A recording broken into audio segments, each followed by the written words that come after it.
Susan Marrow was sitting in her room staring at the pictures of the beach she had taken on her last trip there. She couldn't help but feel nostalgic as she remembered how much fun she and her friends had spent there, soaking up the sun and playing in the waves. She glanced over at Harper Langley, who was sitting on her bed with a book in hand. Harper was an outsider and misfit, preferring to spend her time reading books or making unpredictable comments rather than socializing with others. But Susan didn't mind. She loved Harper for who she was, quirks and all. "Hey, Harper," Susan said, trying to get her attention. "Do you want to go to the beach this weekend?" Harper looked up from her book and raised an eyebrow. "The beach? Why would I want to do that?" Susan smiled at Harper's sarcasm. "Because it'll be fun. We can soak up some sun, play in the waves, and maybe even catch a tan." Harper sighed and closed her book. "Fine," she said grudgingly. "But only if we don't have to socialize with anyone else there." Susan laughed at Harper's request. "Deal." The next day, Susan, Harper, Kathy Simmons, and Terrence Reed were all packed up and ready to hit the beach. Kathy was her usual bubbly self, excited about everything from the sunscreen to the snacks they had packed. Terrence, on the other hand, seemed more interested in his phone than anything else. As they arrived at the beach, Susan couldn't help but feel a sense of excitement wash over her.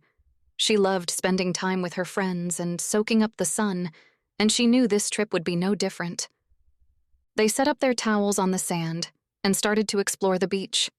Harper was quick to spot a group of seagulls flying overhead and made a comment about how they looked like they were trying to steal something.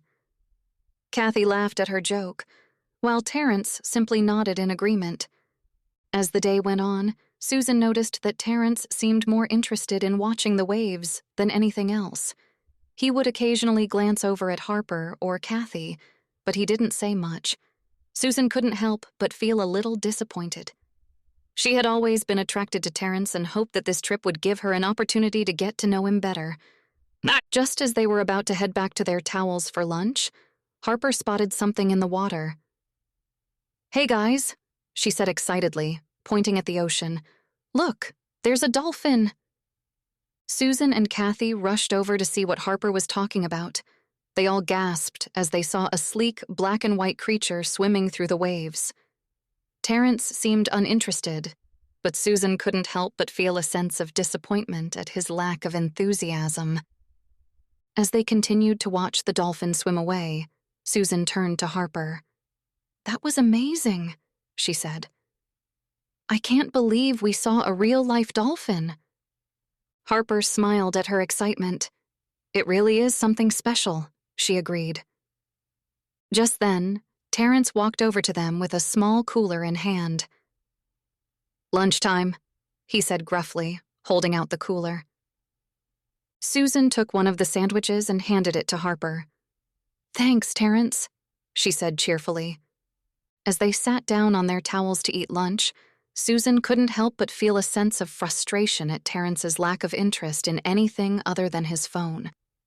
She had always been attracted to him, but he seemed more interested in ignoring her and everyone else around him. After lunch, the group decided to take a walk along the beach. Harper was quick to spot a group of jellyfish floating by and made a comment about how they looked like they were trying to sting something. Kathy laughed at her joke, while Terrence simply nodded in agreement. As they continued their walk, Susan noticed that Terrence seemed more interested in the beach around him than anything else. He would occasionally stop to watch the waves or pick up a shell, but he didn't say much. Susan couldn't help but feel a little disappointed at his lack of interest in getting to know her better. Just as they were about to head back to their towels for dinner, Harper spotted something in the sand. "Hey, guys," she said excitedly, pointing at the ground. "Look, there's a message in a bottle." Susan and Kathy rushed over to see what Harper was talking about. They all gasped as they saw a small piece of paper tied up inside a glass bottle. Terrence seemed uninterested, but Susan couldn't help but feel a sense of disappointment at his lack of enthusiasm. As they opened the message, they all read it together. It read, "Meet me at the pier tonight. I have something important to tell you." Susan turned to Harper and Kathy. "What do you think this means?" she asked excitedly. Harper shrugged her shoulders. "I don't know," she said. "But it sounds mysterious." Kathy nodded in agreement. "Maybe it's a treasure hunt or something." Terrence walked over to them with a small smile on his face. "I think we should go see who sent this message," he said. Susan smiled at Terrence's suggestion. "Great idea," she said. As they made their way down the beach towards the pier, Susan couldn't help but feel a sense of excitement wash over her.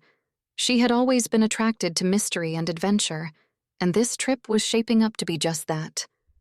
When they arrived at the pier, they saw a small boat tied up next to it. As they approached, they noticed a figure sitting in the boat with their back turned towards them. Susan's heart raced as she realized who it must be. Terrence! "Terrence!" Susan called out excitedly. "What are you doing here?" Terrence slowly turned around to face her. He had a small smile on his face and something in his eyes that Susan couldn't quite put her finger on. "I wanted to see who sent this message," he said simply. Susan stepped forward and handed him the bottle with the message inside. "It was me," she exclaimed happily. "I found it in the sand and thought it was cool, so I picked it up."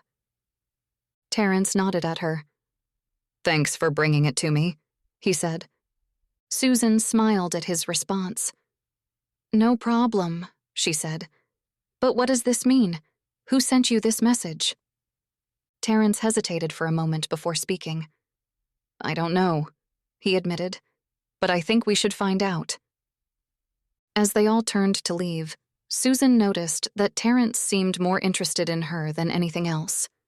He smiled at her and reached out to take her hand.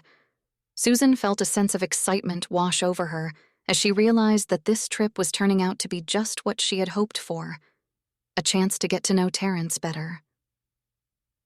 As they walked back towards their towels, Susan couldn't help but feel grateful for the opportunity to spend time with her friends at the beach. She knew that this trip would always hold a special place in her heart, and she was excited to see what adventures awaited them next.